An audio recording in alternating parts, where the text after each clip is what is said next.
قلت بقى لازم استغل البنطلونات الجينز القديمة عندي.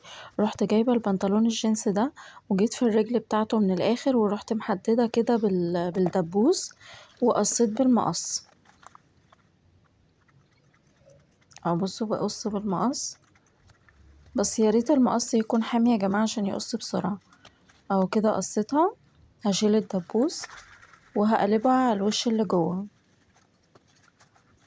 وهروح جايبة المسدس بتاع الشمع، بساوي بس الاطراف.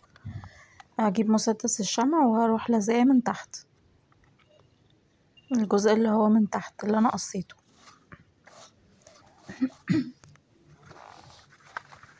بعد كده هقلبه بقى على الوش بتاعه العادي، الوش اللي بره. كملوا الفيديو للاخر هتستفادوا بجد وهتعملوا حاجة تحفة هتنفعكم جدا. بعد كده بتني الجزء اللي فوق ده، وجبت الحتة اللي هي بيخش فيها الحزام من البنطلون ورحت قصاها. هقص 2 اهو، وهروح حاطة بقى هعملها هخيطها في الجنب ده والجنب ده، في الجنبين بتوع الشنطة اللي انا قصيتها.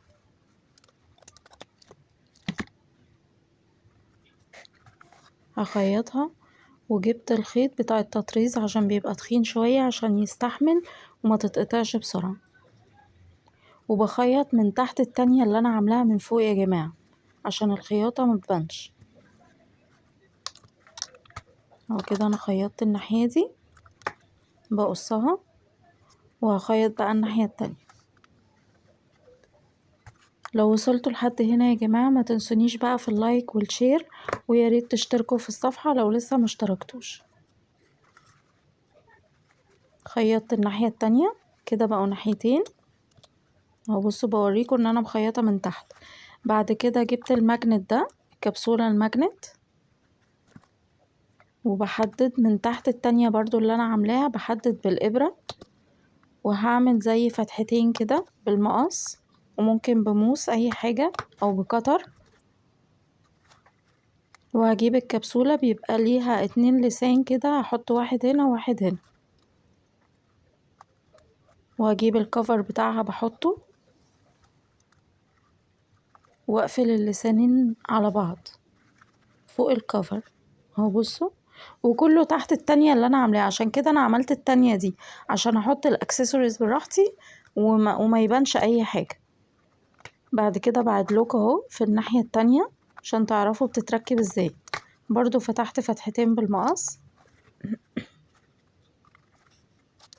وجبت الكبسولة التانية والكفر بدخلهم في اللسانين وبقفل.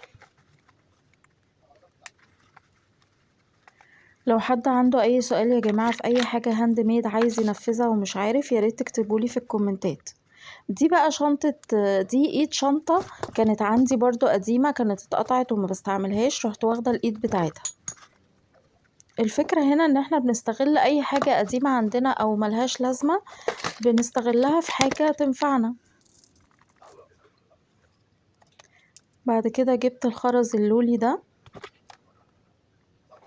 وخرز لولي حجم كبير، جبت 3 بس حجم كبير حطيتهم كده من فوق. بعد كده هلزق بقى اللولي ده. بصوا بقى انا حبيت اعمل حرف، هعمل حرف الكي عشان ده الحرف بتاع بنوتي اهو. برسم الحرف بالمسدس الشمع والزق اللولي فوقيه، سهلة جدا. بصوا بعمل الخط بمسدس الشمع، بعد كده لزق اللولي بيلزق بمنتهى السهولة. بعد كده هوزع اللولي بقى بشكل عشوائي كده على الشنطة من بره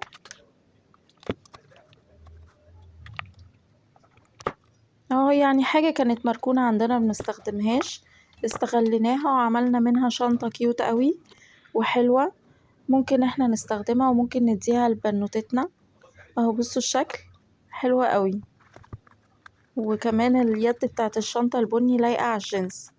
بصوا بتتفتح، نحط فيها بقى الموبايل، نحط فيها المحفظة، نحط فيها روج، ما تنسوش بقى حبايبي تقولولي رأيكم في التعليقات.